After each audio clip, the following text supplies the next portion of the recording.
I am standing outside and speaking to myself. There's no one around, and no one can hear my voice tremble.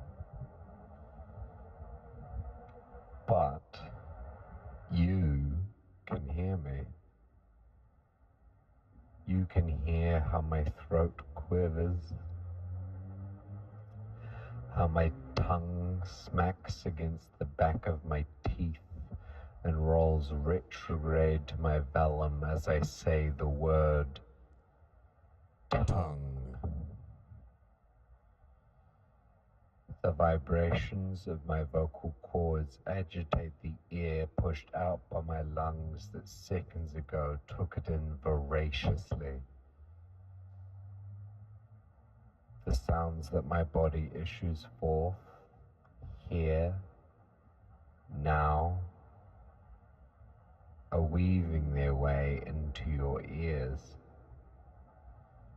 You may close your eyes. You may rescind the haptic senses, but you cannot close your ears. The sounds that I am making happened before you were hearing them, external to where you are, outside of where you are, in time, in space.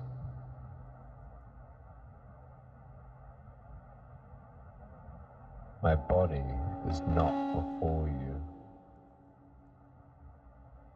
It has been captured, absorbed, consumed by a recording device, irreparably removed from time and regurgitated back into your ears. This regurgitation is plugged into a system of speakers, cables, its volume manipulated, amplified, moved and translated to be before you. But it isn't before you. It is inside you. The speakers under the cables revibrate the ear once again to slickly slide into your auditory system, which guzzles it up with abandon, feeds you the auditory sensation of my voice. My voice is inside you. My throat is inside you. My machine is inside you. I am outside and I am inside you.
my throat. This is the sound of those throaty sounds resonated through my skull. Those vibrations moving the air, which pushes the diaphragm of the microphone, which runs through a cable into a mixing disc. This is the sound of those vibrations pushing their way through the microphone, the disc, out into the mirror speakers, out into the room, into your ears, and out into the piano in contact, vibrating its strings.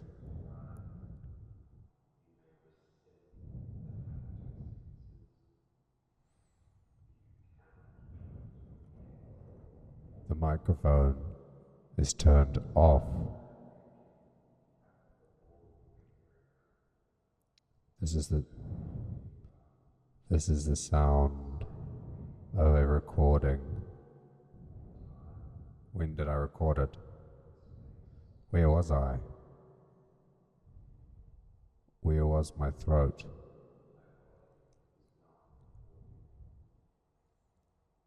My body is before you.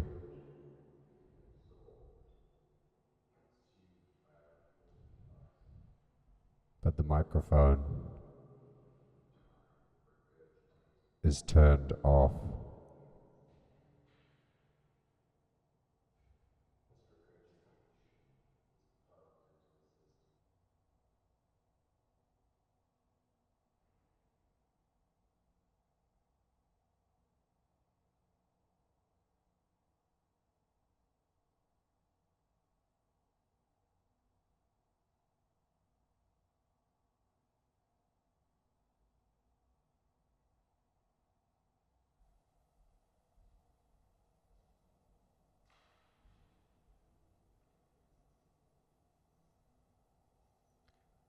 The voice is a bacterial colony. The voice is often a threat, an affect, a pitch, a modality, a timbre comes with risk of infective transformation of ideas, concept, understanding, self, that contaminate and may burrow into the internal world and mutate and transform. The voice is an identifier of systems of bacteria that the self is born from. A particular colony of enmeshed contaminants that have built up, affecting and being affected by each other to then stratify into the self as expressed in sound. The self positions, experiences, pushes itself outward through the vibrating of an unseen, tense set of fleshy strings. The vocal cords, the dark and mysterious cavern that the contaminant lives within.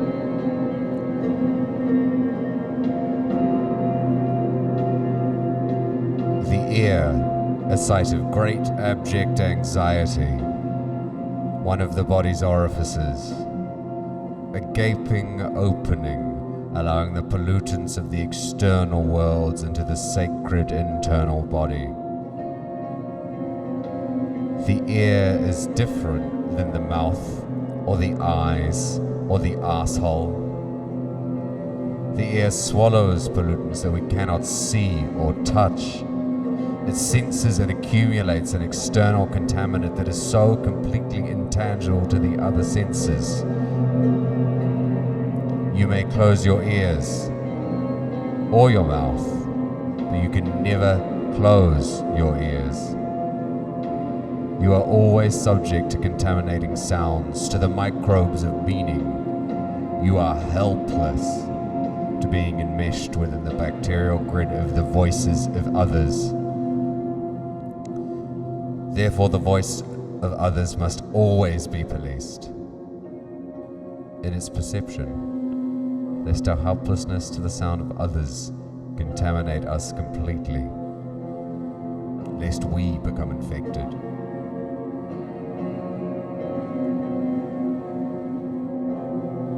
Cultural folklore convinces us that we can tell someone is gay by their voice alone. The voice is one of the chief criteria by which to determine abnormal sexuality. Abnormal, aberrant, affect affecting abnormality and objection. This is why we police and transform the ways in which we speak, the way in which gay men speak. Because gay men are risk itself embodied, a threat to themselves and to others, a bacterial being, and the voice is the first output of that threat.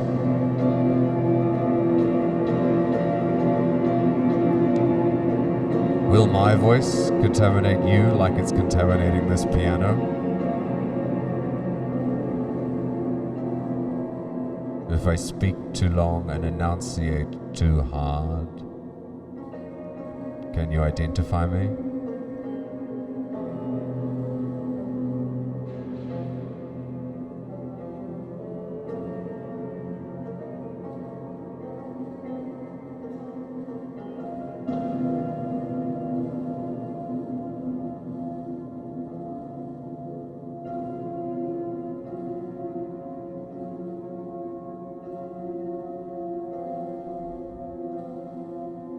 If my voice incriminates me, what will it do to you?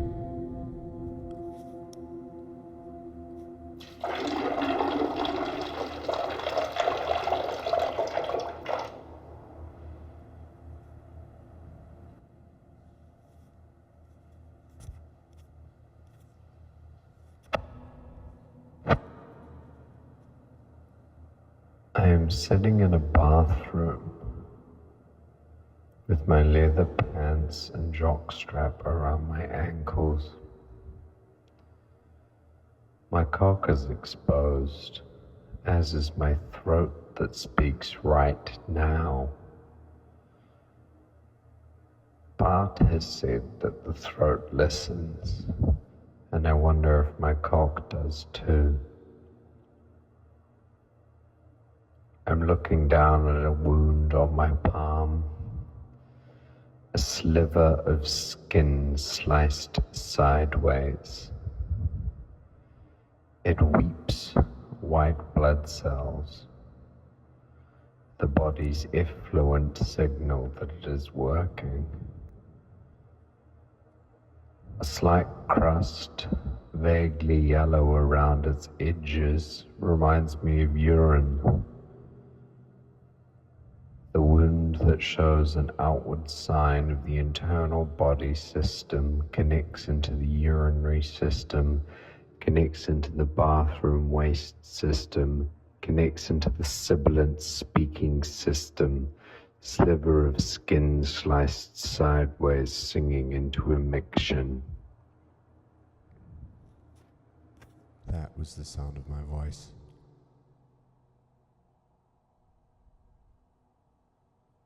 This is the sound of my voice.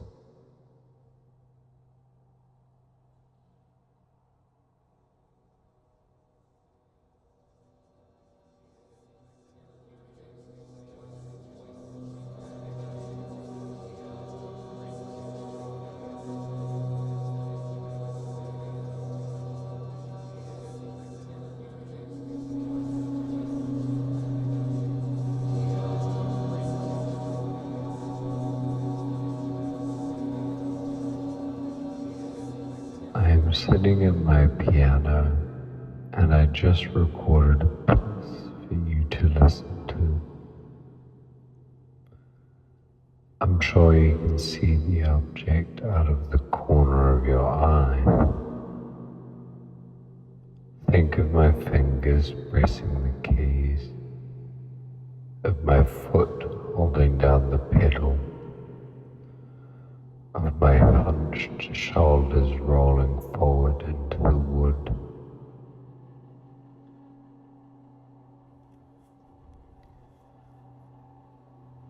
I am sitting at my piano and I just recorded a piece for you to listen to. I was standing looking at my piano. I'm sure you can see the object out of the corner of your eye. I can see the object with both my eyes. Think of my fingers Does the pressing object the see me? keys, of my foot holding down the pedal, This is the sound of my voice. of my hunched shoulders rolling forward into the wood as my body sounds.